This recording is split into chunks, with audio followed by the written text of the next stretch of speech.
इतने सारे सब अपने फैमिली मेंबर हैं जो आज यहाँ पे एक्टिव होकर के हमें सुनने के लिए या फिर हमें अपना जो प्रोग्राम करने के लिए आए हैं। तो बहुत बहुत धन्यवाद अपने पूरी पूरी मेरी फैमिली को। अपना और धन्यवाद देना चाहता हूँ अपने अंकुर सर को, जिन्होंने काफी अच्छा बोला और अच्छे से सभी को समझाया। लेकिन इसमें है कि अभी आपने इतना समझा दिया कि मुझे अब कुछ बोलने का मौका ही नहीं रहा।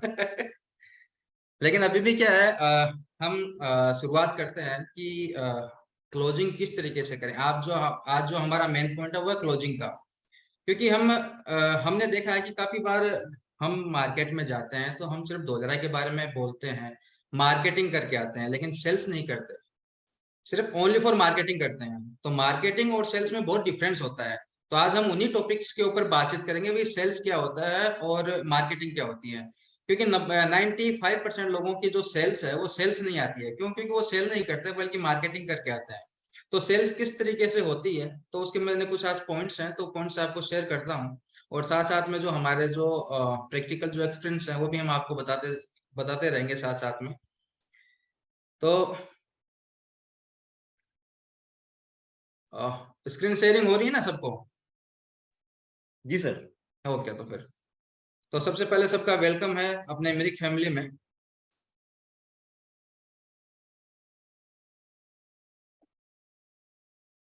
अब हमें सबसे पहले ये है कि क्लोजिंग करने से पहले पहले हमें किस चीज की जरूरत होती है। सबसे पहले होती है सर पर्सनल डेवलपमेंट की। पर्सनल डेवलपमेंट में क्या होता है कि हम मार्केट में जाते हैं तो इस मार्केट में सबसे पहले कंपनी भी नहीं बिकती है या फिर हमारा जो प्रोडक्ट है वो भी नहीं बिकता है। मार्केट में सबसे पहले सामने आते हैं हम खुद स्वयं।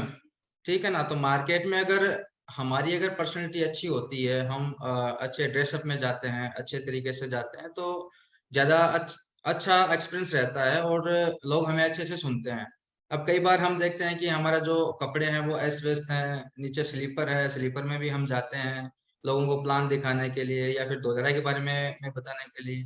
क्योंकि सर डोलेरा एक ऐसी चीज है कि जो लैंड का कामकाज है, और लैंड बहुत ही रेयर केसेस में ऐसा है कि इम्पोर्टेंस रखती है। तो रियल एस्टेट का भी एक मान सम्मान होना चाहिए, और मान सम्मान तभी हो पाएगा जब हम सबसे पहले इस चीज का आदर करें। क्योंकि हम कोई चॉकलेट या कोई गोली मूंगफली नहीं बेचने के लिए जाते हैं, हम जाते हैं एक रियल एस्टेट। और रियल एस्टेट की जो वैल्यू होती है वो लगभग हमारे यहाँ पे 8 से 10 लाख रुपए से स्टार्टिंग होती है। तो सबसे पहले अपने आप को मेंटेन करें, अपने आप को इस तरीके से पेश करें कि व्यक्ति सबसे पहले हमें सुने। क्योंकि हम अगर मार्केट में जाते हैं तो सबसे पहले हम क्या चीज देखते हैं। अगर शॉपिंग मॉल में जाते हैं, अगर हमें कोई बिस्किट लेना होता है तो बिस्किट के हम सबसे पहले देखते हैं सर पैकेजिंग, कि पैकेजिंग उसकी कितनी अच्छी है। और जो पैकेजिंग अच्छी है उसी बिस्किट को हम सबसे पहले उठाते हैं। अब चाहे वो अंदर से उसका स्वाद कैसा भी हो, किसी भी तरीके का हो, खाने के बाद में उसका कंपैरिजन मालूम चलता है। लेकिन सबसे पहले हम उसी चीज को चुनते हैं जिसकी पैकेजिंग अच्छी होती है। तो यही चीज हमारे ऊपर भी डिपेंड करती है। अगर हम सबसे पहले अपने आप को प्रिपेयर करें, अच्छे कपड़ों में लेके जाएं, तो लोग सबसे पहले हमें ही देखते हैं, हमारे बाद में ही वो लोग कंपनी को देखते हैं। और हम अगर अच्छे तरीके से जाएंगे तो हम क्या कर रहे हैं सर, एक रियल एस्टेट की कंपनी को प्रेजेंट कर रहे हैं। अगर हम इस तरीके से जाएंगे, अस्त व्यस्त होकर के जाएंगे, तो क्या होगा, उनको लगेगा भी इनकी कंपनी भी ऐसी ही है और इसी तरीके का इनका प्रोडक्ट होगा। तो सबसे पहले यही चीज है कि अपने आप को वेल मेंटेन रखें और टोटल वेल सेटअप होकर के आप जाएं, किसी भी व्यक्ति के पास में जाएं। फिर नेक्स्ट होता है कि हम क्लाइंट का बैकग्राउंड और उसकी फाइनेंशियल स्टेटस। हम कई बार जाते हैं, कई व्यक्ति ऐसे होते हैं जिनको हम टेलीफोन करते हैं कि सर हम आ रहे हैं, धोलेरा में जो प्लॉट है हमारा वो हम आपको बताने के लिए आ रहे हैं। लेकिन उस व्यक्ति की कैपेसिटी नहीं रहती है, लेकिन उसके बावजूद भी हम वहां पे जाते हैं। तो क्या होता है, हमारा टाइम वेस्ट होता है, हमारी एनर्जी वेस्ट होती है। तो इस तरीके का आप पहले से, जो अंकुर जी ने कहा था कि आप पहले लिस्ट बनाओ, लिस्ट बनाने के बाद में उनको डिफाइन करो कि कौन सा व्यक्ति है जो प्लॉट लेने के लिए है या कौन सा व्यक्ति है जो हमारे साथ में काम करने के लिए है। तो जो व्यक्ति प्लॉट लेने के लिए है तो उनको पहले उनका बैकग्राउंड जानो, उनका वो जो फाइनेंशियल स्टेटस है वो आप जानो। अगर आप अच्छी तरीके से उन लोगों का जान लोगे, उसके बाद में ही उनके पास में कॉल करने के लिए जाओ। अगर कॉल करने के लिए अगर आप ऐसे ही जाते हो विदाउट उनका बैकग्राउंड और फाइनेंशियल स्टेटस जाने हुए, तो हमारा वो दिन वेस्ट जाता है। तो यहाँ पे आज के दिन सर क्या है कि कीमत जो होती है वो पैसे की नहीं होती है, आज कीमत है टाइम की कीमत है। टाइम ही क्या है, वैल्यू है। तो इस टाइम की हमें कीमत समझनी चाहिए। अगर हम टाइम की कीमत समझेंगे तो ही हम क्या है, आज के जो फाइनेंशियल जो चल रहा है इसमें हम अपने आप को अपग्रेड कर पाएंगे, या इनके साथ में हम कंधे से कंधा मिला करके चल पाएंगे। अगर हम टाइम का वैल्यू नहीं करेंगे तो हम इसमें पीछे रह जाएंगे। फिर आता है सर फेथ। फेथ यहाँ पे होना चाहिए सर अपने आप के ऊपर और कंपनी के ऊपर। सबसे पहले अगर हम इस कंपनी में हैं, डोलरा में कामकाज कर रहे हैं, तो डोलरा में कामकाज कर रहे हैं तो सबसे पहले ये फेथ अपने आप पे होना चाहिए कि मैं ये जो डोलरा का जो प्रोडक्ट है या जो डोलरा का जो लैंड है, प्लॉट है, वो बेच सकता हूँ। अगर बेच सकता हूँ या नहीं बेच सकता, अगर बेच सकते हैं हम खुद, तो उसके लिए अपने आप को पहले तैयार करना पड़ेगा। अपने आप में खुद में कॉन्फिडेंस लाना पड़ेगा कि भाई हाँ, मैं ये डोलरा को बेच सकता हूँ। सबसे पहला होता है खुद के अंदर कॉन्फिडेंस। फिर नेक्स्ट होता है कंपनी। आपको कंपनी के ऊपर फेथ रखना ही जरूरी है।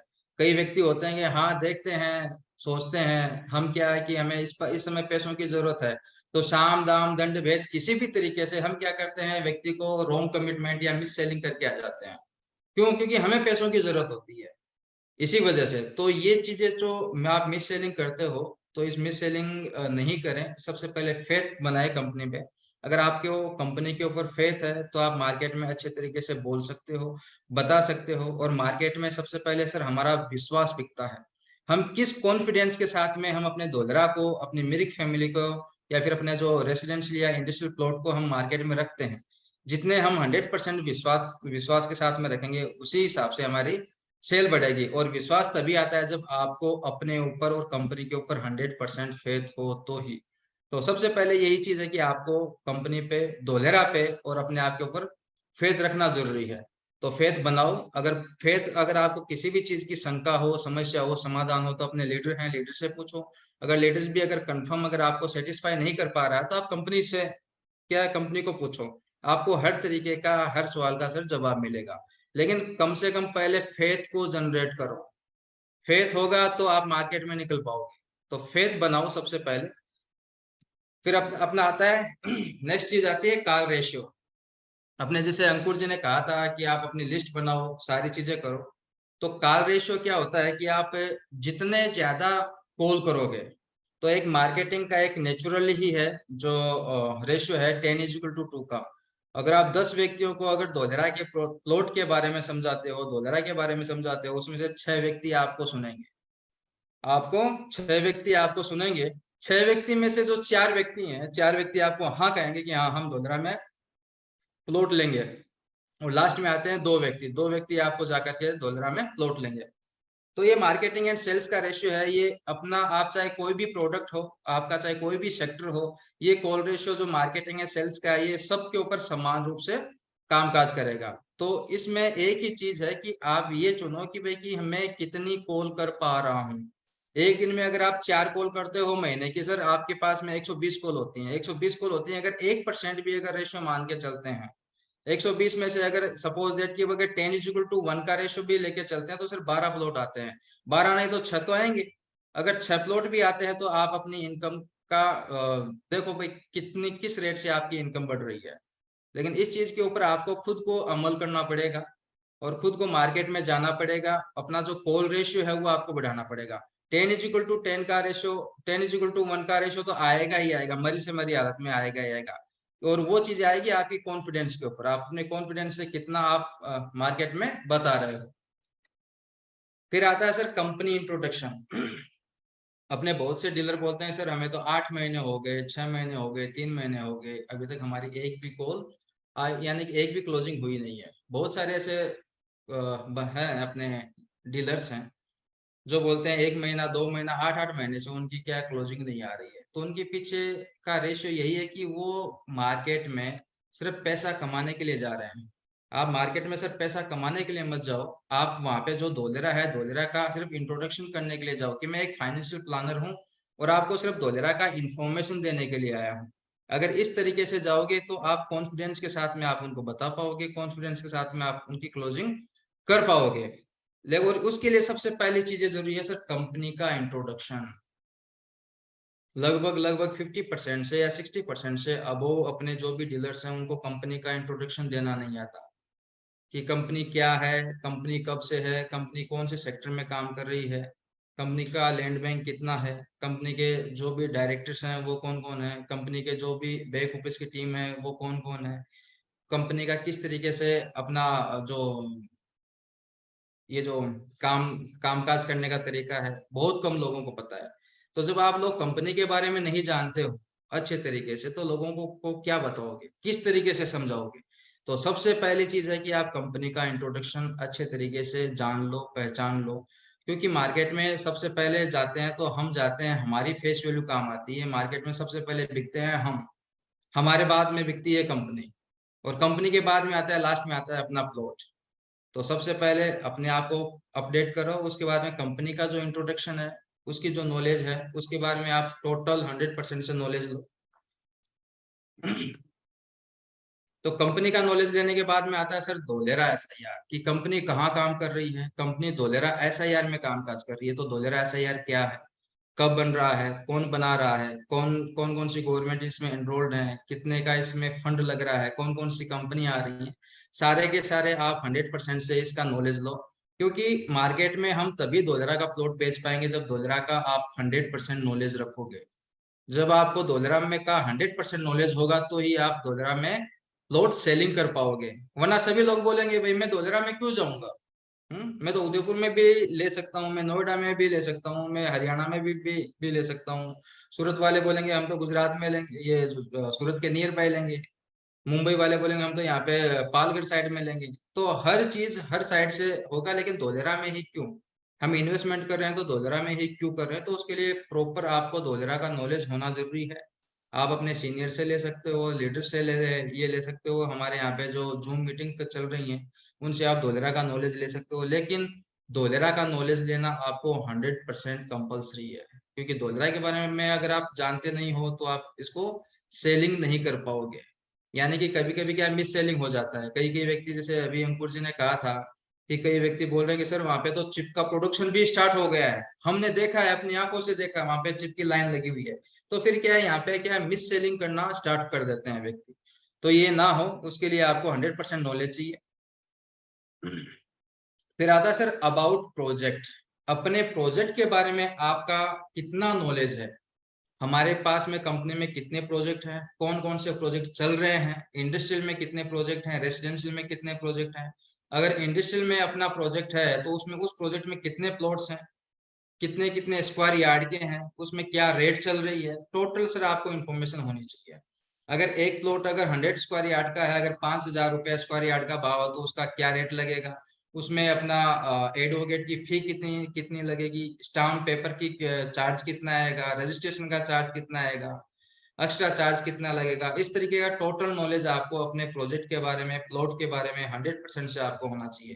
क्योंकि ये सारा का सारा नॉलेज एक इन्वेस्टर को चाहिए। अगर मैं हूं, अगर इन्वेस्टर होता हूं, तो मैं ये सारी की सारी चीजें उस डीलर से पूछूंगा। अगर आप भी इन्वेस्टर हैं तो आप भी पूछोगे। तो वही चीज एक अगर अननोन इन्वेस्टर है, अगर उसके पास में जाते हैं तो ये चीजें, ये नॉलेज आपको 100% से होना चाहिए। अगर आप अगर धोलेरा के बारे में बता रहे हो, प्रोजेक्ट के बारे में बता रहे हो, तो आप अगर अपने सीनियर से बातचीत करते हो कि सर वहां पे इस प्लॉट का क्या रेट होगी और कितने का होगा, तो वो चीजें आप ना करें तो ज्यादा अच्छा है। उसके लिए आप पहले से प्रिपेयर होके जाएं, और ये चीजें भी करके जाएं कि मुझे वो प्लॉट है, इतने नंबर के प्लॉट हैं और वही प्लॉट मुझे उसको सेल करने हैं, तो वो सेल भी होते हैं। फिर आता है सर बीपीआई का इंफॉर्मेशन। ये जो बीपीआई इंफॉर्मेशन कि बिजनेस प्रमोशन इंसेंटिव क्या है, हम किस तरीके से देते हैं, तो इसके बारे में आपको राइट इंफॉर्मेशन होनी चाहिए। हम क्यों दे रहे हैं, कंपनी का विजन क्या है, ये सारी की सारी चीजें बीपीआई का इंफॉर्मेशन भी देना चाहिए। और बीपीआई का जो किसी भी इन्वेस्टर को बताओ, वो सबके लास्ट में ही बताओ। क्योंकि इसको क्या फर्स्ट में बता देते हैं तो क्या है, वो टोटल पूरा पूरा जो चार्म होता है हमारा जो धोलेरा का बताने का, फिर वो धोलेरा को सुनता ही नहीं है। फिर उनकी जो सुई अटकी रहती है वो 1.5% के ऊपर ही अटकी रहेगी। यार ये बीपीआई दे रहे हैं, मंथली दे रहे हैं, कैसे दे रहे हैं, क्यों दे रहे हैं, कब तक देंगे, ये सारे के सारे क्वेश्चन बीपीआई के ऊपर ही आएगा। जब डील क्लोज होने जा रही है या क्लोजिंग हो जाती है, उसके बाद में आप बीपीआई का भी आप बता सकते हो कि भाई कंपनी ने एक जो प्रोजेक्ट प्रॉफिट शेयरिंग का भी रखा हुआ है, वो भी आपको मिलेगा। जो वो मिलेगा तब आपको आता रहेगा कंटिन्यू, तो उसका भी आप इंफॉर्मेशन बता सकते हो। फिर आता है सर पेमेंट कंडीशन। हमारे बहुत सारे डीलर्स क्या करते हैं, यहाँ से अच्छे तरीके से जाते हैं, सबसे पहले अगले क्लाइंट को फोन करते हैं कि सर हम आ रहे हैं। अगला व्यक्ति 40 किलोमीटर या 60 किलोमीटर जाएगा, टाइम लिया है भाई, जाएगा, जाने के बाद 1 घंटा तक डेडिकेशन के साथ में समझाएगा। 100% से उसने समझ लिया, उन्होंने कहा "बोले, ठीक है, आपका प्रोजेक्ट अच्छा है, सारी चीजें अच्छी हैं, मैं इन्वेस्टमेंट करूंगा"। तो आप अगले व्यक्ति को उसी समय बोलो कि सर चलो, आपने इन्वेस्टमेंट किया तो सर आपका बजट क्या है, ठीक है ना।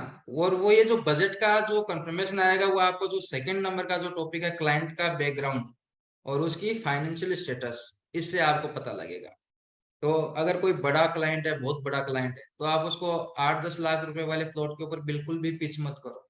आप उसको सीधा 50 लाख के ऊपर पिच करो कि सर 5 प्लॉट लो ना, ठीक है ना। और जो बड़ा इन्वेस्टर होता है वो 1-2 प्लॉट परचेजिंग नहीं करता है, वो 5-6 प्लॉट एक साथ में ही परचेजिंग करते हैं।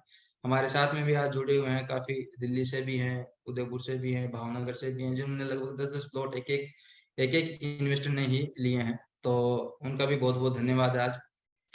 तो सबसे पहले पेमेंट कंडीशन के बारे में उनका आप जानो कि भाई कि वो पेमेंट कितना कितना रुपए इन्वेस्टमेंट करेगा, 10 लाख, 20 लाख, 30 लाख। सबसे पहली चीज, अगर 10 लाख रुपए इन्वेस्टमेंट कर रहा है तो डाउन पेमेंट कितना करेंगे, 10%, 20%, 50% या 100%, कितना पेमेंट करने वाले हैं, कितने दिन में करने वाले हैं।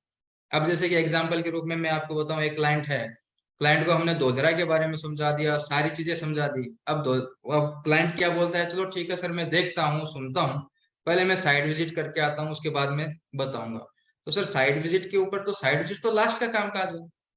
जब अगले व्यक्ति का आपने फाइनेंशियल स्टेटस में, यानी कि प्लॉट की जो पेमेंट कंडीशन आपने उसका फाइनल नहीं किया है कि कितना रुपए का प्लॉट लेगा और पेमेंट कैसे कैसे देगा, ठीक है ना, तो तब तक तो साइट विजिट होनी नहीं चाहिए। तो पेमेंट कंडीशन आप उनको जानो कि पेमेंट कंडीशन किस तरीके से करेगा। फिर यहाँ पे बात आती है लास्ट में अपना पॉजिटिव एंड नेगेटिव न्यूज, कि पॉजिटिव एंड नेगेटिव न्यूज में क्या क्या है। कि यहाँ पे बहुत सारे, ये सॉरी, सबसे पहले आता है यहाँ पे मिस गाइड फॉर प्राइस। कई कई बार क्या है कि मिस गाइड हो जाता है, हमारी पुरानी रेट है, पुरानी रेट हम बता देते हैं क्लाइंट कि सर 4,000 रुपये चल रही है, ठीक है ना, बल्कि अभी चल रही है 5,000। अगर हम मिस गाइड कर देते हैं, यानी कि हमें खुद को नॉलेज नहीं है कि यार वहां पे रेट चल रही है आज के दिन 5,000, आप 4,500 रुपये में बेच रहे हो, तो क्या होगा फिर, आप लास्ट में कंपनी क्या बोलेगी, नहीं तो रेट तो हमारा तो 5,000 है, आपने 4,500 क्यों बताया। तो क्लाइंट क्या बोलेगा, देगा क्या फिर आगे, नहीं देगा वो क्लाइंट। तो क्लाइंट का क्या होगा, क्लाइंट नेगेटिव होगा, और नेगेटिव होकर के वो आपकी जो क्लोजिंग है वो चली जाएगी। फिर आता है पॉजिटिव एंड नेगेटिव न्यूज। आपने क्लाइंट को अच्छे तरीके से समझा दिया है, सारी चीजें कर ली हैं, क्लाइंट क्लोजिंग भी होने को तैयार है, और वो बोलता है कि सर आप ऐसा करो, कल आकर के चेक ले जाना, ठीक है ना। और आप सब खुशी खुशी रात को आते हो, रात को आने के बाद नेक्स्ट डे जाते हो, तो क्लाइंट बोलता है कि यार वो दोधरा में तो ये ऐसा चल रहा है, ऐसी कंपनी भाग गई, ठीक है ना। कई कई व्यक्ति तो बोलते हैं सर दोधरा भाग गया, ठीक है ना। तो ऐसी न्यूज आती है मार्केट में, तो उसका पहले से ही क्लाइंट को पहले से ही बता करके रखो कि सर कंपनियां दोधरा में ऐसी ऐसी चीजें हैं, और बहुत सारी कंपनियां ऐसी हैं जो ऐसा काम करके जा चुकी हैं, ठीक है ना, जो ज्यादा ह्यूज रिटर्न देती हैं।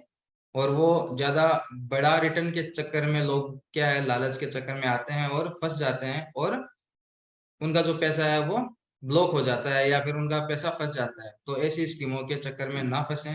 तो उन चीजों के बारे में आप उनको, क्लाइंट को पहले से ही इन्फॉर्म करना है, और करना पड़ेगा। क्योंकि देखो आज के दिन कोई भी इन्वेस्टर होता है, अगर आप उनको समझा के आते हो, तो समझा के आने के बाद में क्लाइंट क्या करता है, नाइट में अपना गूगल देवता है, गूगल देवता पे ओपन करेगा और टोटल दोधरा की डिटेल्स निकालेगा। अगर दोधरा की डिटेल्स निकालते हैं तो क्या होगा, ऐसी न्यूज भी आएंगी किसी अदर अदर अदर कंपनी से कि भाई कि वो कंपनी है, वो ऐसा पैसा लेकर के चली गई है। तो वो चीजें हैं, वो इंफॉर्मेशन है, वो आप क्लाइंट को पहले से ही बता करके रखो। तो क्लाइंट क्या होता है, नेगेटिव नहीं होता है। अब जैसे कई चीजें होती हैं कि यार वो दोधरा में तो एक पे एक फ्री भी मिलता है, सारी चीजें, तो वो सारी की सारी चीजें आप पहले से उनको बता करके रखो। ये तो आती है सबसे पहले कि इंफॉर्मेशन की आपको किन किन चीजों की जानकारी होनी चाहिए। आप मार्केट में जाते हो, अपने क्लाइंट के पास में जाते हो, तो उससे पहले आपको कौन कौन सी चीजों की जानकारी होनी चाहिए, किस तरीके से प्रिपेयर होके जाना चाहिए, ये सारी चीजें आप पहले से करके जाओ। अभी आते हैं before site visit. Site visit के पहले हमें और क्या क्या चीजें चाहिए, यानी कि साइट विजिट तो आती है लास्ट में। सबसे पहले है कि साइट विजिट उन्हीं व्यक्तियों को करवाओ जो पहले अपना पेमेंट कंडीशन फाइनल कर दें और प्लॉट भी लगभग लगभग फाइनल कर दें कि हाँ मैं इस प्रोजेक्ट में लूंगा, इतने स्क्वायर यार्ड का मैं प्लॉट लेने वाला हूँ और ये इतना बजट में यहाँ पे इन्वेस्टमेंट करने वाला हूँ।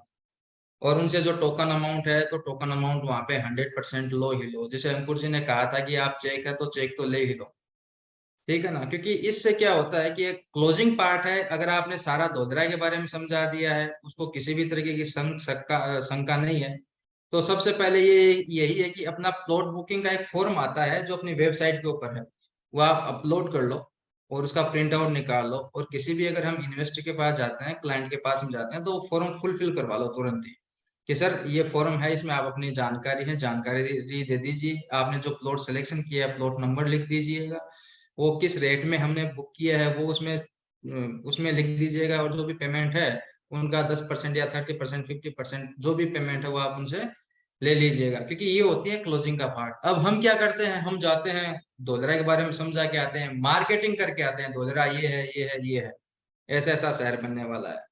फिर वो क्लाइंट क्या बोलता है, सर हम तो पहले साइट विजिट करेंगे, साइट विजिट के पहले हम प्लॉट बुकिंग नहीं करेंगे।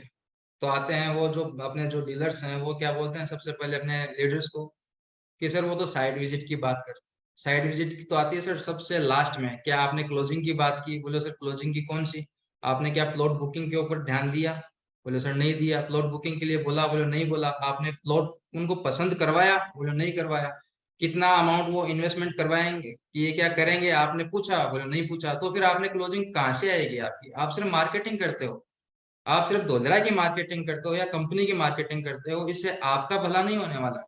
उनको सिर्फ नॉलेज है, नॉलेज पास आउट हो गया है, ठीक है ना। तो क्लोजिंग के ऊपर आप फास्टली फोकस रखो। तो उसके लिए सबसे पहली चीज है प्लॉट का सिलेक्शन, प्लॉट का सिलेक्शन करवा करके रखो। फिर उसमें साइट विजिट की कंडीशन है कि हमारी साइट विजिट की कंडीशन क्या है, साइट विजिट की कंडीशन के लिए क्या है, हम प्लॉट का पेमेंट पहले लेते हैं, एटलीस्ट 10,000 रुपीज तो कम से कम लेते ही लेते हैं, इससे पहले हम साइट विजिट नहीं करवाते हैं। डोलरा में ऐसी बहुत सारी कंपनियां हैं जो क्या करती हैं, जो पहले 10,000 रुपये अकाउंट में डलवाती हैं, पहली कंडीशन। डलवाने के बाद में वो कंपनियां बोलती हैं अपने इन्वेस्टरों को कि आप अहमदाबाद तक खुद आओ, ऑल ओवर इंडिया के जो भी इन्वेस्टर हैं उनको ये फोन पे बोलते हैं कि आप पहले 10,000 रुपये हमारे अकाउंट में डालो, अकाउंट में डालने के बाद में आप अहमदाबाद तक खुद आओ, सेल्फ, अगर ये जो अपने एक्सपेंसेस से खुद खर्चा करके, फिर यहाँ से हमारी गाड़ी आपको धुलरा विजिट करवाएगी, करवा करके वापस लेके आएगी। लेकिन हम क्या करते हैं, हम हमारे इन्वेस्टरों को इतनी फैसिलिटी देते हैं, सहूलियत देते हैं कि किसी भी हमारे इन्वेस्टर को किसी भी प्रकार का कोई कष्ट ना हो, उसका हम सबसे पहले ध्यान रखते हैं। तो हम जहाँ पे दिल्ली हैं तो दिल्ली से उदयपुर, जयपुर, हमारे भावनगर, यानी ऑल ओवर इंडिया से जो भी हैं तो वो उसका टोटल ध्यान कंपनी ही रखती है। तो सबसे पहले यही है कि हम उनका, जो भी व्यक्ति इन्वेस्टर है अगर प्लॉट लेते हैं तो उनसे 10,000 रुपीज का पहले ले ही लिया करो, अगर लेते हैं तो उससे अगले इन्वेस्टर का टेस्ट पता चलता है, ठीक है ना, इंटरेस्ट पता चलता है कि वो धोधरा के लिए इंटरेस्टेड है या नहीं है, ठीक है ना। अगर आप प्लॉट बुकिंग का, प्लॉट सिलेक्शन का अगर पहले ही उनको ऑप्शन देते हो तो उनके चेहरे से या हाव भाव से आपको खुद को पता लग जाएगा कि यार वो ये इसमें धोधरा में इंटरेस्टेड है या नहीं है।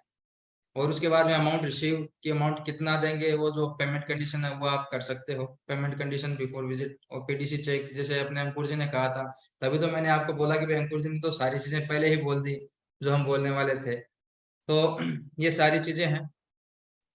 फिर आता है कि चलो साइट विजिट भी हो गई है। अब साइट विजिट होने के बाद में क्या है, हमारे डीलर्स ऐसे हैं जो सो जाते हैं, अरे साइट विजिट करवा दी ना, धोलेरा के बारे में हमने बोल दिया है, कोई टेंशन नहीं, धोलेरा को दिखा दिया है, कोई टेंशन नहीं, अब अपने आप वो आएगा हमारे पास में, घर पे आएगा और घर पे आकर के हमें चेक दे के जाएगा। बहुत बड़ी भूल करते हैं, बहुत ही बड़ी गलती करते हैं अपने जो भी डीलर हैं जो ऐसा सोचते हैं। क्योंकि सर साइट विजिट करवाने से कुछ नहीं होता है, उसके बाद में अपने को फॉलो अप भी लेना पड़ता है। साइट विजिट होने के बाद में नेक्स्ट डे तो कॉल जाना ही जाना चाहिए कि भाई कि कितने सर आप साइट विजिट करके आए, कैसी लगी, किस तरीके की है। अब आप जो भी चेक, क्योंकि साइट विजिट लास्ट का होता है, हम क्लोजिंग तो पहले ही कर चुके होते हैं, चेक वगैरह पहले ही ले चुके होते हैं, प्लॉट का सिलेक्शन पहले ही कर चुके होते हैं। अब कई व्यक्ति बोलते हैं सर मैं तो पहले साइट विजिट करूंगा उसके बाद में देखूंगा, तो उसके लिए आपको यही एक ही वर्ड बोलना है कि चलो सर आप साइट विजिट करते हो। हमने मान लिया कि आपने साइट विजिट किया, आपने साइट विजिट किया, धोलेरा भी आपको पसंद आ गया, हमारी साइट भी पसंद आ गई, और हमें इतनी गारंटी है कि आप अगर धोलेरा जाओगे या हमारी साइट पे जाओगे तो आपको 100% से पसंद ही आ जाएगी। ठीक है ना। अगर पसंद आ गई तो आप कितना अमाउंट लगाओगे, कितना चेक दोगे, पेमेंट का कंडीशन किस किस तरीके से करोगे, ये जब तक आप अपने इन्वेस्टर को नहीं बताओगे तब तक वो इन्वेस्टर क्या है, अदर जुल में है। आप कंफर्म नहीं कह सकते कि इसकी क्लोजिंग आएगी। अगर साइट विजिट करवा के लेके आ गए तो उनके पास में 1000 बहाने रहेंगे। क्या रहेंगे? सर मुझे तो कॉर्नर का प्लॉट चाहिए था, आपके पास में तो कॉर्नर का प्लॉट है ही नहीं, बहाना नंबर 1 अपने इन्वेस्टरों का। फिर बोलेंगे सर मुझे तो लोकेशन पसंद नहीं आई है। फिर वो बोलेंगे सर आपका तो धोलेरा में है ही नहीं। बहुत सारे बोलते हैं क्लाइंट, सर आपका तो धोलेरा में है ही नहीं। मैं कहता हूँ कौन व्यक्ति बोलता है कि हमारा धोलेरा में नहीं है? हाँ, जहाँ पे गवर्नमेंट ने SIR एक्ट लागू किया है उस एक्ट के अंतर्गत नहीं है, क्योंकि SIR एक्ट के अंतर्गत इन्वेस्टर को भी बहुत सारी टर्म एंड कंडीशन है गवर्नमेंट की, और वैसे ही बिल्डर को भी बहुत सारी टर्म एंड कंडीशन लागू होती है गवर्नमेंट की। तो वो चीज भी आप उनको बताना कि भाई ये मेन एयरपोर्ट के सामने है, धोलेरा की बाउंड्री के पास में है, वो सारी की सारी इंफॉर्मेशन आपको पहले से अपने इन्वेस्टर को देनी है। वरना साइट विजिट जाने के बाद में बोलेंगे कि मुझे कॉर्नर का प्लॉट नहीं मिल रहा है, सही लोकेशन का नहीं मिल रहा है, या फिर आपका तो बाहर है प्रोजेक्ट है। ये सारी की सारी इंफॉर्मेशन वो पहले ही पास आउट कर दो इन्वेस्टर को, क्योंकि बहाना बनाने का मौका ना मिले फिर। आफ्टर साइट विजिट क्या नेक्स्ट डे आपको फॉलो अप करना जरूरी है और हो जाना चाहिए, और क्लोजिंग विद इन 3 डेज में हो जानी चाहिए। 3 डेज में, यानी कि 72 आवर्स में तो अगले इन्वेस्टर की क्लोजिंग हो ही जानी चाहिए, चेक आपके पास में आ जाना चाहिए। अगर नहीं आया तो ऐसा समझ करके चलो कि भाई वो व्यक्ति आपके पास में इन्वेस्टमेंट नहीं करेगा। अब सपोज दैट कि भाई कि एग्जांपल के रूप में, जैसे मैं एक क्लाइंट के पास में गया था, क्लाइंट ने कहा कि सर मैं धोलेरा विजिट करके आ गया, बहुत अच्छा लगा मुझे, और मैं इसमें इन्वेस्टमेंट करूंगा। तो अगर इन्वेस्टमेंट करेंगे तो हम पूछते हैं सर कब तक करेंगे। अब जैसे साइट विजिट के बारे में ही मैं बोलता हूँ, कई व्यक्ति बोलते हैं सर एक बार मेरे पास में पेमेंट की व्यवस्था नहीं है, 2 या 3 महीने बाद में मेरे पास में पेमेंट आने वाला है, लेकिन मैं साइट विजिट करके आऊंगा। तो उनको बोलो सॉरी सर कोई बात नहीं, जब पेमेंट की व्यवस्था हो जाए या सारी चीजें हो जाए तब हम आपको क्या साइट विजिट करवा देंगे, कोई टेंशन नहीं है। क्योंकि 3 महीने पहले अगर कोई इन्वेस्टर अगर साइट विजिट करता है, 3 महीने पहले अगर साइट विजिट करता है, उसके बाद में 3 महीने के बाद में माइंड में उनकी जो भी मेमोरी होती है वो खत्म हो जाती है कि हम वहाँ पे क्या क्या देख के आए, किस तरीके का डेवलपमेंट चल रहा है। सिर्फ उनके जो अस्पष्ट जो तस्वीरें होती हैं वही उनके दिमाग में रहती हैं। तो जब भी उनकी क्लोजिंग आए उसी समय उनको साइट विजिट करवाएं, तो पेमेंट का फॉलोअप वगैरह साथ में लेते रहो। 3 दिन में क्लोजिंग, विजिट के बाद में 3 दिन में तो क्लोजिंग हो ही जानी चाहिए। अब यहाँ पे आपके सामने, सबके सामने एक मैप दिखाई दे रहा है, क्योंकि हर इन्वेस्टर समझदार होता है। आप अगर किसी भी इन्वेस्टर को धोलेरा के बारे में बताएंगे तो इंटरनेट पे जरूर सर्च करेगा, इंटरनेट के ऊपर धोलेरा में सर्च करेगा, और इंटरनेट में जैसे ही धोलेरा में सर्च करेंगे तो वहां पे बहुत सारी कंपनी की बाढ़ आई हुई रहती है जो ऑनलाइन, मतलब कि ऑनलाइन मार्केटिंग करते हैं। तो ऑनलाइन मार्केटिंग कंपनियां जो करती हैं वो बोलती हैं हम तो सर एक पे एक फ्री देते हैं। क्या देते हैं? एक पे एक फ्री देते हैं। कई जो कंपनियां हैं वो बोलते हैं सर हम तो 2.5 लाख रुपए से प्लॉट की स्टार्टिंग करते हैं धोलेरा में। अब उनकी लोकेशन क्या क्या है, कौन सी लोकेशन में क्या रेट चल रहा है, वो आपको इन्फॉर्मेशन आपको होनी चाहिए, इन्फॉर्म होना चाहिए। तो वो मैं आज आपको यहाँ पे बताता हूँ कि कौन से गांव में क्या क्या रेट चलते हैं, यानी कि कौन सा पर्टिकुलर एरिया है। तो वो चीजें आपको नॉलेज होना चाहिए। ये धोलेरा का जो एंट्री पार्ट है, जहाँ पे ये गांव आता है, कासिंद्रा आता है, सेला आता है, वालिंदा आता है, या फिर कामियाला, ये जो कमियाला है, अनंतपुर है, नवागांव है, ये कामा तालाब है, ये जो बेल्ट ऐसा है, जो ऊपर का ऐसा है, जो 11 गांव है, इसमें 4,500 से लेकर के 6,800 रुपए स्क्वायर यार्ड का भाव चल रहा है आज के दिन। 4,500 रुपए से लेकर के 6,800 रुपया स्क्वायर यार्ड का भाव चल रहा है इस बेल्ट में। ये जो आप बेल्ट देख रहे हो, इस बेल्ट में सेम यही रेट चल रहा है, इनसे कम की रेट कहीं नहीं मिल रही है इस बेल्ट में।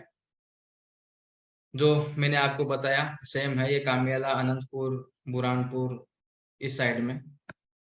फिर आता है यहाँ पे ये जो आप रास्ता देख रहे हो, ये रास्ता सूरत से आता है, तारापुर चौकड़ी, तारापुर चौकड़ी से वटामन चौकड़ी आता है। यहाँ पे वटामन चौकड़ी के पास में 3 से 4 हजार रुपए का भाव चल रहा है। ये आप यहाँ से देख सकते हो कि धोलरा से कितना दूर है। सर ये धोलरा से है 58 किलोमीटर। 58 किलोमीटर है। यहाँ पे भी लोग जो व्यक्ति हैं, ये जो बागोदरा है या वटामन चौकड़ी से बागोदरा रोड जाती है, इसमें अरनेज आता है यहाँ पे, और अपना गणपतपुरा आता है। ये 4-5 गांव आते हैं जहाँ पे बहुत सारी कंपनियों ने अपने प्रोजेक्ट लॉन्च कर रखे हैं, और वो सिर्फ धोलरा को दिखा करके बेचते हैं। और यहाँ पे बागोदरा से लेकर के वटामन चौकड़ी के बीच में 13 से 14 प्रोजेक्ट चलते हैं, और वो सारे के सारे प्रोजेक्ट या तो एक पे एक फ्री देते हैं। और इनकी जो यहाँ से डिस्टेंस है वो है 65 किलोमीटर। यहाँ बागोदरा से 65 किलोमीटर धोलरा का रेंज है। तो आप इस चीज से भ्रमित मत होना कि भाई कि सर वो तो धोलरा में इस रेट से दे रहे हैं। तो आप मेन यहाँ पे डिपेंड करता है लोकेशन की, कि उनका लोकेशन कहाँ पे है और धोलरा से उनका डिस्टेंस कितना है। फिर यहाँ पे आता है अपना धनाना के साइड में फेदरा आता है। फेदरा जहाँ पे हम होटल वगैरह है उधर खाना वगैरह खाते हैं, उस साइड में उस होटल के पास में लगभग 3,500 से 4,000 रुपए की रेट में भी चलता है। उसके बाद में यहाँ पे धंधुका, धंधुका में 3,500 से 4,000 का रेट चलता है। फिर यहाँ पे खरड़ और आकरू, ये जो दो दो गांव है, खरड़ है और आकरू है, यहाँ पे लोग 2.5-2.5 लाख रुपए का प्लॉट देते हैं। और यहाँ पे एक चीज है कि यहाँ पे जो भी कंपनियां कामकाज करती हैं, वो कंपनियां लगभग 50% का सुपर बिल्डअप लेती हैं। आपसे पैसा लेगी 100 बार का, और जमीन देगी आपको 50 बार, 50%। और साथ में ये ऐसा बेल्ट है जहाँ पे कनेक्टिविटी बिल्कुल जीरो है। और ये इस तरीके का क्षेत्र है जो बिल्कुल ही बंजर है। यहाँ पे किसी भी टाइम पे कोई भी फसलें नहीं होती हैं। और दूसरी है कि जब यहाँ पे बारिश आती है तो कमर तक यहाँ पे पानी भरा रहता है। ये आकरू और खरड़, ये दो गांव ऐसे हैं जो सबसे निम्न स्तर के हैं धोलरा के पास में। तो बहुत सारी कंपनियां यहाँ पे भी क्या है, प्लॉट प्लॉट बेचती हैं, और सबसे सस्ता भाव यहीं पे ही होता है। और धोलरा एसआईआर के अंदर है जो 8,500 से लेकर के 10,000 रुपए का भाव आज के दिन चल रहा है। लेकिन यहाँ पे क्या है, पोजीशन नहीं मिल रहा है। यहाँ पे पोजीशन की सबसे बड़ी समस्या है, क्योंकि गवर्नमेंट ने अभी तक बिल्डरों को ही क्या है, हैंड ओवर नहीं किया है लैंड। तो ये सारी चीजें हैं। तो अब आप इस पिक्चर से ये आप नॉलेज ले लो कि अगर आप धोलरा के बारे में अगर ऑनलाइन सर्च करते हो, कहीं पे एक फ्री मिलता है, तो एक पे एक फ्री आपको इस जगह पे मिलेगा, एक यहाँ पे आपको इस जगह पे मिलेगा, और जो 2.5 लाख में जो प्लॉट देते हैं वो आपको इस जगह पे मिलेगा। तो ये आपको एरिया मालूम होना चाहिए, क्योंकि हर इन्वेस्टर नेट पे सर्च करेगा ही करेगा। आपको आप चाहे लाख बार मना कर दो उसके बावजूद भी करेगा। बहुत सारी 7 से 8 कंपनियों में वो अपना इंफॉर्मेशन भी डालेगा, उनको फोन नंबर देगा, फिर उनसे फोन भी आएंगे, सारी चीजें आएंगी।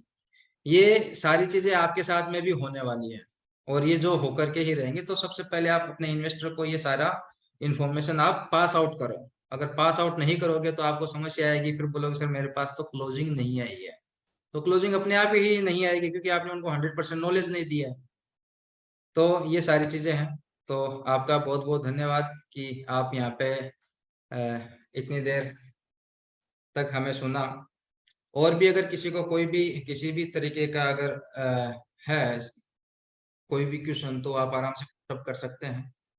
और रही बात यहाँ पे दोहरा में इन्वेस्टर के जैसे क्लोजिंग के बारे में, तो कई बार क्या क्लोजिंग में मैं भी क्या गलत हो जाता हूँ। अब जैसे हमारे मोहन जी हैं, उदयपुर से हैं, अपने एक उनके इन्वेस्टर हैं। तो इन्वेस्टर के प्रति उनका सिर्फ आधे घंटे का, मैं मतलब मोहन जी की इसमें तारीफ भी करूंगा, क्योंकि मोहन जी सिर्फ 1 घंटा उस व्यक्ति को मिले, एक ही दिन मिले, और लगभग 3-4 दिन के बाद में उनका वापस से कॉल करके फॉलोअप लिया, और फॉलोअप लेने के बाद में 10,000 उनके डलवा दिए।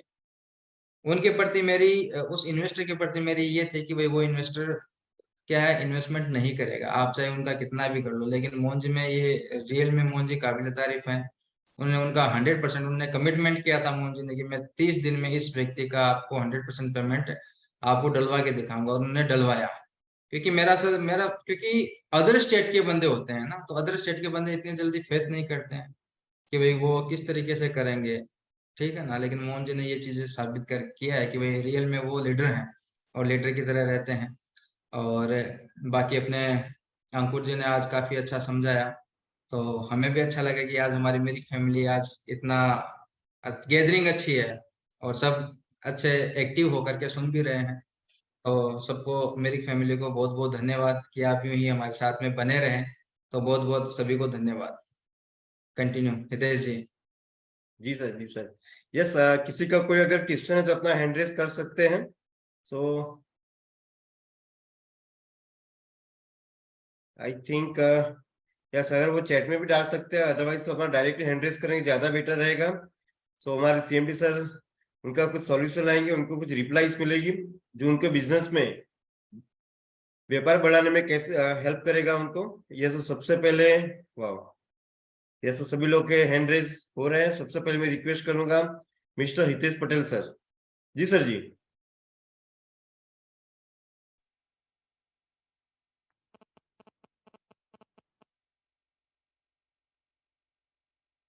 सर शायद आपकी। हितेश जी की कॉल वगैरह लग नहीं रही है। अब एक मैं वाकया सुनाता हूँ अपना यहाँ का कि सर क्लोजिंग में एक समस्या आती है। कभी कभी हमारे जो तीज त्योहार हैं वो भी सामने आते हैं।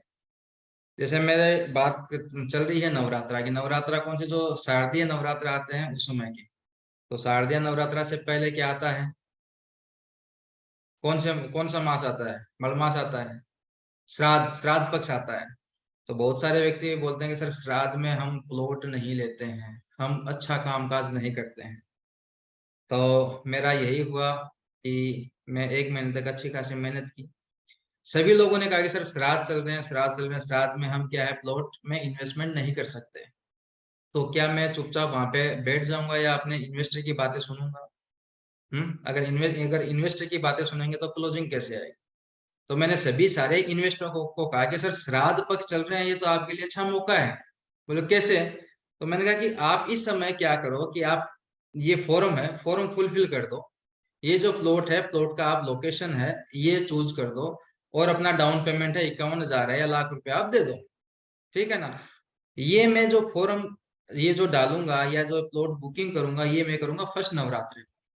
तो ये आप सब एग्री हैं? बोले हाँ एग्री हैं। क्योंकि श्राद्ध पक्ष में हम नहीं कर सकते, नवरात्रा में हम अगर आपके पास में आएंगे तो जो पहला नवरात्रा है शुभ, जो हमारे लिए शुभ जो नवरात्रा रहता है वो ऐसा कैसा निकल जाएगा। तो इसके लिए हम क्या करेंगे?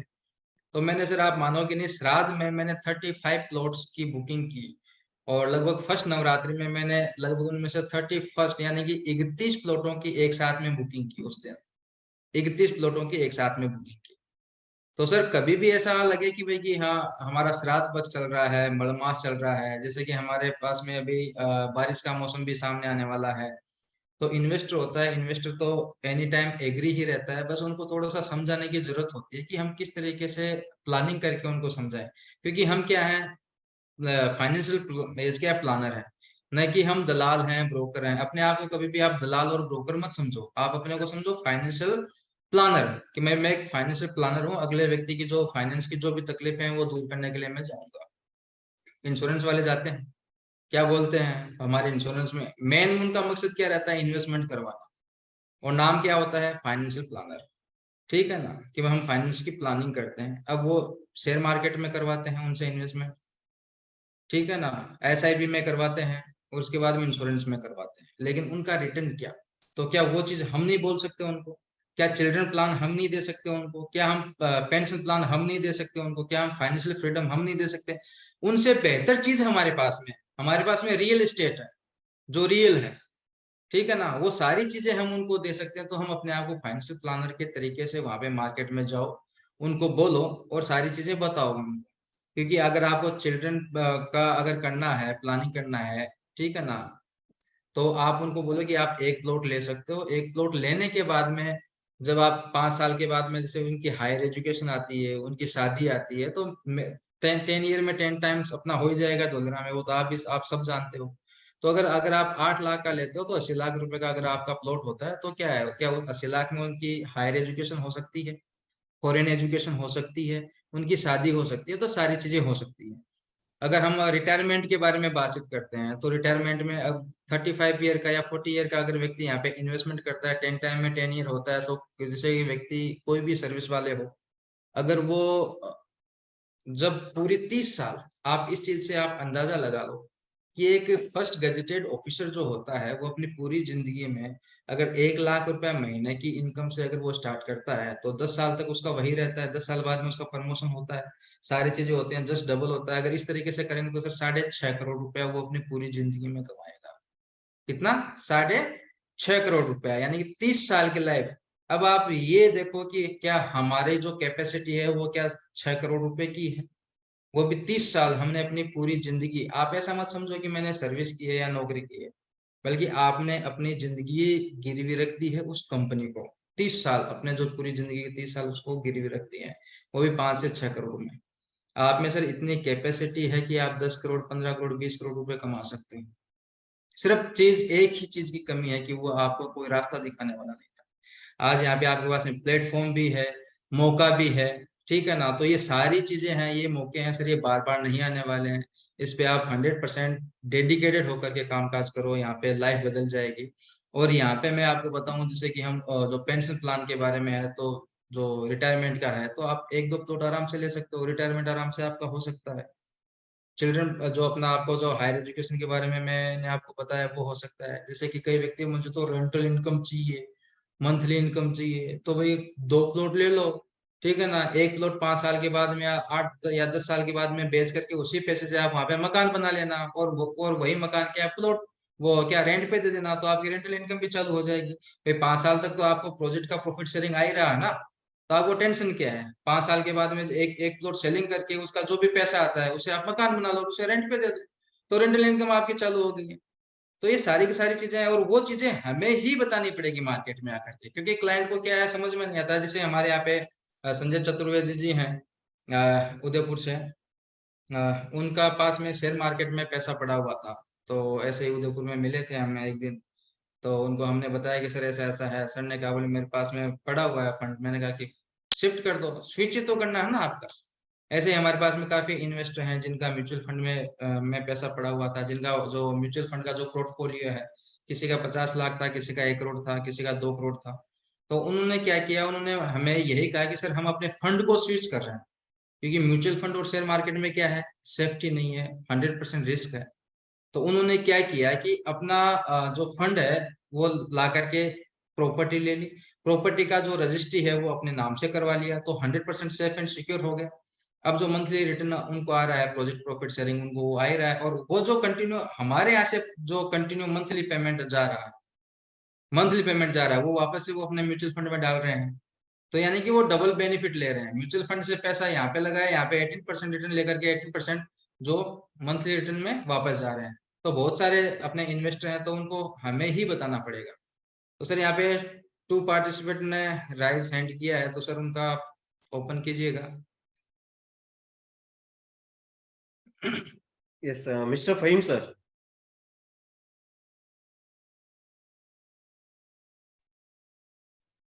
Sir good evening. Good evening sir, good evening. How are you?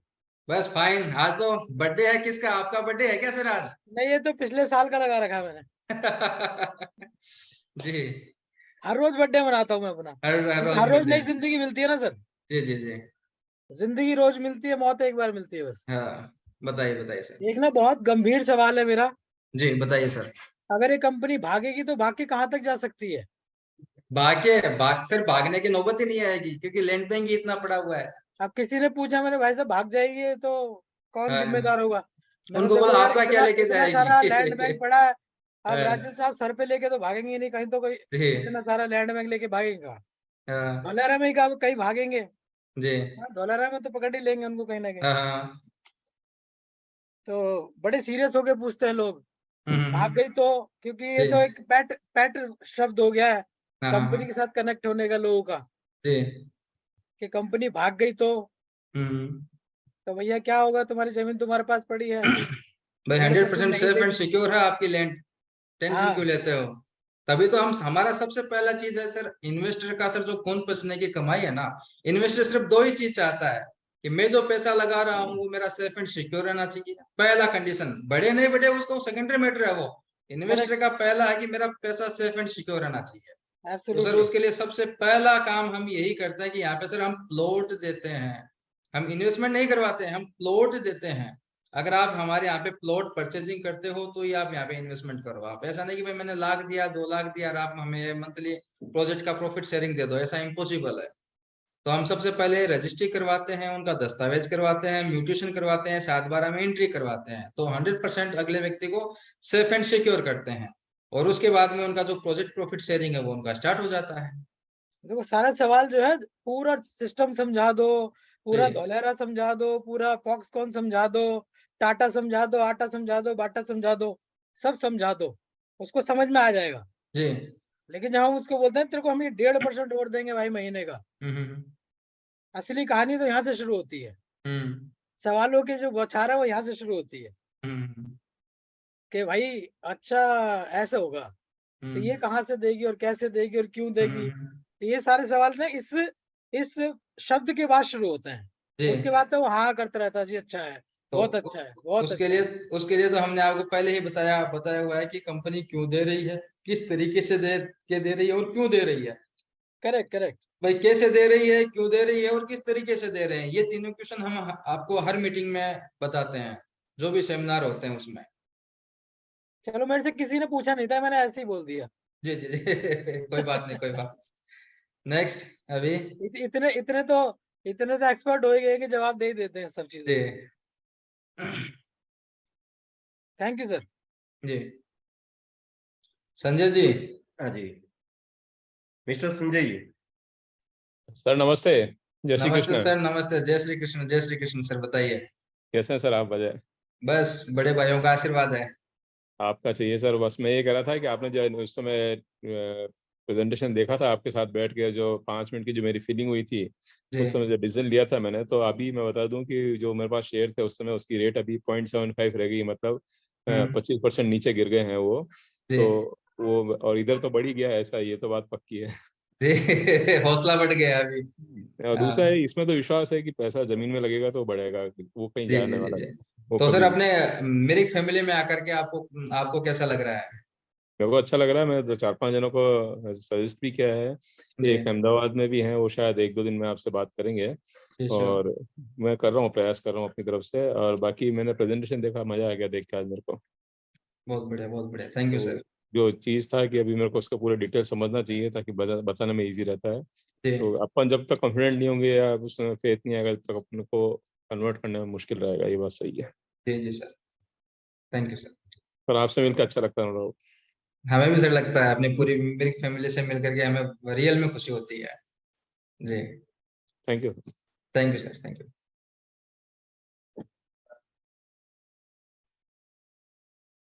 Mister Ramniwas ji, please अपना माइक अनम्यूट कीजिए प्लीज। मिस्टर रामनिवास जी। जी नमस्ते सर। नमस्ते नमस्ते सर जी, बताइए सर।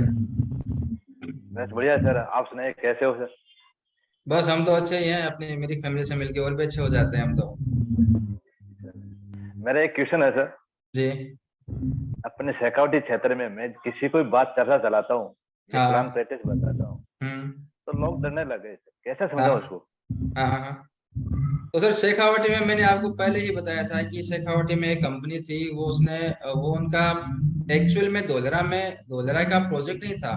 धोलेरा तो उनका जो सामने फेस था कि हम धोलेरा में इन्वेस्टमेंट कर रहे हैं। वो कंपनी 12%, 14%, 15% मंथली कमीशन देती थी, ये सॉरी इंटरेस्ट देती थी, तो वो कंपनी सिर्फ ब्याज पे पैसा उठाती थी लोगों से।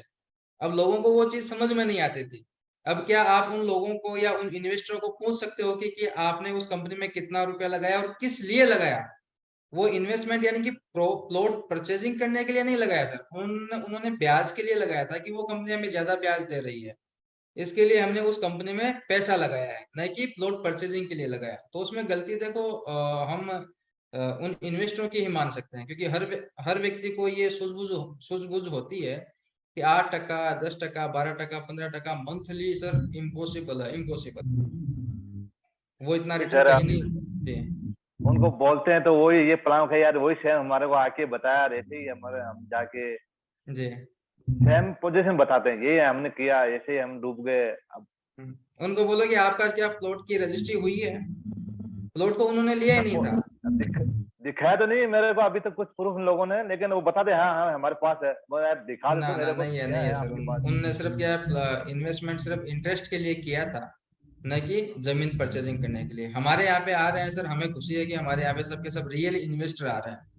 रियल इन्वेस्टर आ रहे हैं, वो जो लैंड की महत्व जो जो महत्ता है उसको भी समझते हैं, और धोलेरा को भी समझते हैं कि भाई धोलेरा में इन्वेस्टमेंट करेंगे तो कितना अच्छा रिटर्न आएगा और कितना हमें बेनिफिट मिलेगा।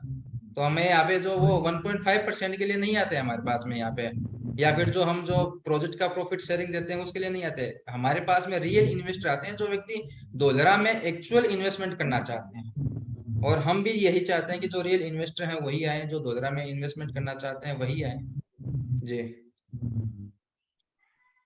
ठीक। और सर ये कि ये अपने इसमें ये क्रॉस तो नहीं होता है ना सर? किसी को हमने बताया, किसी दूसरे ने आके इसका फायदा ले गए। कैसे समझ नहीं पाए हम। सर हमने किसी को प्लान प्रैक्टिस बताया, हाँ और हमने जो क्यों वीडियो डालते रहते हैं, जिसी किसी की पहचान हो गया, परिचय हो गया या वो भी है, तो वो जी। डायरेक्ट उनसे संपर्क करता है। हम्म। फिर वो मालूम है हम हमारा कस्टमर था, लेकिन वो कस्टमर ले जाके वो अलग तो सर नहीं वो होता ना चीजें सर? मैंने आपको पहले एक फर्स्ट चीज में मैंने पहले ही बताया था कि फेथ, अगर उस क्लाइंट का आपके ऊपर फेथ है तो वो क्लाइंट कहीं नहीं जाएगा, वो आपके साथ में ही आएगा 100% से। आप ये मत सोचो कि भाई कि मार्केट में, मैंने आपको पहले ही कहा था कि मार्केट में सबसे पहले हम बिकते हैं, हमारा चेहरा बिकता है, हमारी फेस वैल्यू बिकती है। तो हमारी मार्केट में अगर फेस वैल्यू है, हमारा चेहरा अगर आगे है, तो लोग हमें ही आएंगे। अब जैसे कि सपोज दैट कि एक मेरा यहाँ पे मित्र है, उसका अंकल जी है, उसका अंकल जी किसी दूसरे व्यक्ति के पास में धोलरा में ये इन्वेस्टमेंट किया, अपने भतीजे के पास में नहीं किया। वो क्यों? क्योंकि उसके भतीजे की फेस वैल्यू उसके अंकल के सामने जीरो थी। ठीक है ना? यानी कि घर का रिश्तेदार होकर के दूसरे के द्वारा या दूसरे के साथ में वो जुड़ करके और डॉलर में इन्वेस्टमेंट कर रहा है और अपने ही कंपनी में कर रहा है। तो इसमें हम ये नहीं सोच सकते कि भाई कि गलती किसकी है। गलती हम हमारी ही मानते हैं, क्योंकि हमारे में कहीं ना कहीं कुछ ना कुछ कमी रही होगी, एक तो फेथ में। ठीक है ना? क्योंकि अपने अंकल के साथ में अगर फेथ अगर हमारा अच्छा होता तो वो हमारे साथ में इन्वेस्टमेंट करता और सेम कंपनी में करता। ठीक है ना? और वो सेम कंपनी में दूसरे के थ्रू जा रहा है। तो ऐसा कभी नहीं सोचना चाहिए। तो कॉन्फिडेंस अपने में रखना चाहिए जी। Okay sir. जी thank you.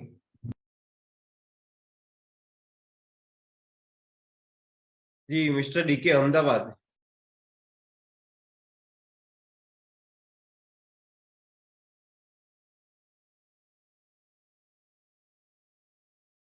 Mister DK Ahmedabad, आपने अपना हैंड रेस किया हुआ है। ओके सर आवाज आ रही सर आपको मेरी? हाँ जी सर, सर परफेक्ट। सर मेरे दो क्वेश्चन थे। ये मेरे नहीं, मेरे इन्वेस्टर के हैं। कि पहला सवाल जेन्यून के अभी कंपनी 1.5% दे रही है, पूरा प्लान एक्सप्लेन करने के बाद में जब 1.5% आता है एवरीथिंग वो रेडी है, लेकिन अभी दे रही है 6 महीने देगी, 2 साल देगी, बाद में कंपनी देना बंद कर देगी, तो इसकी क्या गारंटी? अभी कंपनी में प्रॉफिट आ रहा है जब तक तो 1.5% देगी। मान लो फ्यूचर में इसके प्लॉट सेलिंग नहीं हो रहे, प्रोजेक्ट सेलिंग नहीं हो रहे, तो वो टाइम में 1.5% कैसे रिकवर करेगी? फर्स्ट सवाल। सेकंड क्वेश्चन कि यहाँ अहमदाबाद में कई सारे जो लीडर हैं या जो लैंडलॉर्ड है वो बोलते हैं कि धोलेरा में ऐसी जमीन है जो दलदल है, जहाँ पर कुछ चीजें मतलब प्रॉपर्टी बना ही नहीं सकते हैं। तो मैंने कहा इतने बड़े बड़े प्रोजेक्ट कैसे हो गए हैं? तो क्या नहीं, अहमदाबाद के बिल्डर लॉबी में क्वेश्चन चलता है गुजराती में। सर दोनों के आंसर सर प्लीज, रिक्वेस्ट है। इसको तो आप सर नेगेटिव ना ले, क्लियरिटी ना के लिए। सर नेगेटिव नहीं लेते हैं हम। तो सबसे पहले मैं आपको यही, आज जिस टॉपिक पे बातचीत थी तो उसमें हमने पहले यही कहा था कि हमें इंफॉर्मेशन होनी चाहिए, बीपीआई की इंफॉर्मेशन होनी चाहिए, बिजनेस प्रमोशन इंसेंटिव की इंफॉर्मेशन होनी चाहिए कि हम क्यों दे रहे हैं, किस तरीके से दे रहे हैं। तो वो आपको आपके जो सीनियर ने अगर आपको सही अच्छे तरीके से जवाब नहीं दिया है तो आप उनसे एक बार जान लीजिएगा, क्योंकि इसको गहराई से अगर आप जानोगे ना तो आपको अच्छा, यानी कि अच्छा नॉलेज आएगा। और अगर नॉलेज आएगा तो आप लोगों को बता पाओगे। और हम पहले भी बोल रहे हैं, बता रहे हैं कि कंपनी 2 साल का बैकअप प्लान लेकर के चलती है, क्योंकि तभी कंपनी ने ये जो अपना कोरोना था, कोरोना में भी हमने सारे इन्वेस्टरों को अपना रिटर्न दिया था, वो इसी के लिए ही दिया था, क्योंकि कंपनी की जो फाइनेंशियल जो प्लानिंग है वो लॉन्ग टर्म की है। आज भी कंपनी के पास में 2040 तक का फुल प्रूफ ऑन पेपर पे प्लान है कि कंपनी 2040 तक तो कंटिन्यू यूं ही चलती रहेगी। और कंपनी का विजन क्या है, मिशन क्या है, उसके बारे में आपको जानना चाहिए। क्योंकि जब तक आप कंपनी के बारे में नहीं जानोगे ना, तो सर इस चीज का आपको आंसर आप अपने इन्वेस्टर को नहीं दे पाओगे। ये तो आ गया पहले आपके क्वेश्चन का आंसर, ठीक है ना। और भी इसको अगर डिटेल से जानना है तो अपने जो सीनियर हैं, सीनियर लीडर हैं, उनसे आप मिल सकते हैं, या फिर हम बाद में कभी भी आपको, क्योंकि इसके लिए आपको आधा घंटा अलग से निकालना पड़ेगा। सर और जितना एक मिनट सर, माफी चाहूंगा, ये 1.5% कब तक देती है, कब तक दे सकती है, वो सभी आंसर मैंने मेरी तरफ से क्लियरिटी कर लिया। जी लेकिन मेरे कुछ इन्वेस्टर शायद इस मीटिंग में भी है, अटेंड है, जी तो जी उनका क्लियरिटी मतलब कि अभी तक दे रही कंपनी, जब सेलिंग नहीं हुआ, ये नहीं हुआ, तो उस समय कैसे देगी? सर मैं आपको बताता हूँ, हम रियल एस्टेट से बिलोंग करते हैं, और रियल एस्टेट की जो भी कंपनी होती है सर, ऐसा कभी बन पाता है क्या कि भाई 2 साल तक उसका एक भी प्रोजेक्ट सेलिंग नहीं हो? क्योंकि भाई ये जो ऐसा ड्यू टू कोरोना, मेरी बात सुनो सर, ड्यू टू कोरोना हमने जैसे कि कोरोना में भी सारे इन्वेस्टरों को पैसा दिया है, रिटर्न दिया है, वो दिया है 2 साल तक कंटिन्यू ना। क्या उस समय हमारी क्या सेल थी? सेल जीरो थी उस समय हमारी, लेकिन फिर भी दिया है, क्योंकि कंपनी का सर बैकअप प्लान रहता है, और बैकअप प्लान रहता है तो कंपनी का, अब जैसे कि हमारे पास में सीए है, सीएस है, हमारे जो अकाउंट्स डिपार्टमेंट है, हमारा जो फाइनेंशियल मैनेजमेंट है वो सॉलिड है, हम ये हर तरीके से देखते हैं। और कोई भी कंपनी अगर 2 साल तक अगर कोई भी सेल नहीं कर पाती है ना, तो सर उस कंपनी को रियल एस्टेट में रहने का कोई मतलब ही नहीं है, ठीक है ना। और इसका भी और जो कोई भी आंसर है कि सबसे पहले आप ये जानो कि कंपनी क्यों दे रही है, कंपनी क्यों दे रही है, इसके पीछे ये रीजन क्या है, कंपनी कैसे दे रही है, ठीक है ना। तो आपको इन दोनों क्वेश्चन में से ही आपको सारे के सारे आंसर आ जाएंगे। और रही बात दूसरी आपकी कि भाई धोलरा में जो दलदल है, वहाँ की जमीन वो पोपली है, कि वहाँ पे जो समुद्र का खार पाट का इलाका है, तो वहाँ पे कंस्ट्रक्शन हो नहीं पाएगा। तो मैं आपको ये एक चीज बता दूं, क्योंकि पूरे गुजरात में 44 फ्लोर की बिल्डिंग की परमिशन कहीं नहीं है ऑल ओवर गुजरात में, धोलरा के अलावा। अगर धोलरा में अगर वो परमिशन गवर्नमेंट ने दी है वहाँ की, आप ये नेट पे सर्च कर लेना कि गुजरात में सबसे ज्यादा एफएसआई जो है, वो सबसे ज्यादा अपने धोलरा को मिली हुई है, वहाँ पे 44 फ्लोर का परमिशन हुआ है अभी तक। तो जब ये कंस्ट्रक्शन का काम काज चलेगा तब आपको मालूम चलेगा, पहले चीज। दूसरी चीज ये है कि धोलरा में समुद्र है, खार पाट की जगह है, नमक ज्यादा है, तो वही चीज हम जापान में भी लागू करते हैं। जापान तो एक टापू है, वहां पे भी है। उसके बाद में हम बात करते हैं दुबई का, दुबई में भी सेम है। लेकिन अब यही जो समुद्र जो हमारे जो धोलरा में लगता है, वही सूरत में लगता है, वही मुंबई में लगता है, और वही बड़ौदा में लगता है, ठीक है ना। लेकिन सभी की सब बोलते हैं कि वहां पे खार पाट की जगह है। और रही बात लैंड की, तो लैंड में यहाँ पे जब एयरपोर्ट का कामकाज चालू हुआ था, उससे पहले एक सोil टेस्टिंग किया था गवर्नमेंट ने। तो यहाँ के जो जापान गवर्नमेंट इसमें 50% पार्टनर है, वो तो आप सब जानते हो। तो जापान गवर्नमेंट और जब यहाँ के जो गवर्नमेंट है, उनने जब यहाँ पे सोइल टेस्टिंग किया था, तो अपने धोलेरा की जो सोइल है, मिट्टी है, वो 60 गुना बेहतर है। कहाँ से? जापान से। तो सर जापान में जब बिल्डिंगें बन सकती है, जापान में एयरपोर्ट बन सकता, तो यहाँ पे क्या नहीं बन सकता? हम्म। और गवर्नमेंट ने जो अगर प्लानिंग की है, तो सर 100 साल आगे की है, क्योंकि गवर्नमेंट में इतने बड़े बड़े इंजीनियर हैं, सारी हैं। तो वो नॉलेज लेकर के और पूरी डाटा रिपोर्ट निकाल करके उसके बाद में वहाँ पे कामकाज स्टार्ट किया है। और जो भी यहाँ पे अब जो हेल्क्रो कंपनी है, यूके की जो कंपनी है हेल्क्रो, उसने जो दुबई को बनाया है, 30 साल का जो प्रोजेक्शन लेकर के चली थी, और वही कंपनी अपने अगर धोलेरा को बना रही है, तो कुछ ना कुछ तो सिमिलरिटी होगी। और बहुत सारी चीजें ऐसी हैं जो उन्होंने अपने रिसर्च भी की है, और रिसर्च करने के बाद में यहाँ पे फाइनलाइज किया है। ऐसा नहीं कि भाई इसको तुरंत ही गवर्नमेंट की लैंड है, या यहाँ पे जो धोलेरा की लैंड खाली देख करके गवर्नमेंट ने कर दिया। इसके ऊपर से पहले पूरा रिसर्च हुआ है, रिसर्च होने में भी 4 साल लगे हैं। 2008 से लेकर के 2012 तक रिसर्च ही हुआ है सर, इसमें 4 साल। तो 2012 के बाद से यहाँ पे लैंड एलोकेशन का कामकाज स्टार्ट हुआ है। तो ये चीजें नहीं है जो आप सोच रहे हो। जी सर, नेक्स्ट। हेलो। जी yes mister Ramniwas ji. Yes mister Ramniwas ji, आपका रेज हैंड है।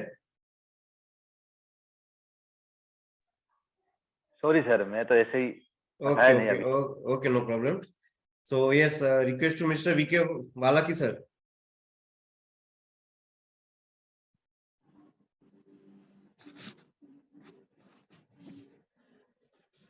यस, इनका भी बाय डिफॉल्ट ओपन हो गया है, नो प्रॉब्लम।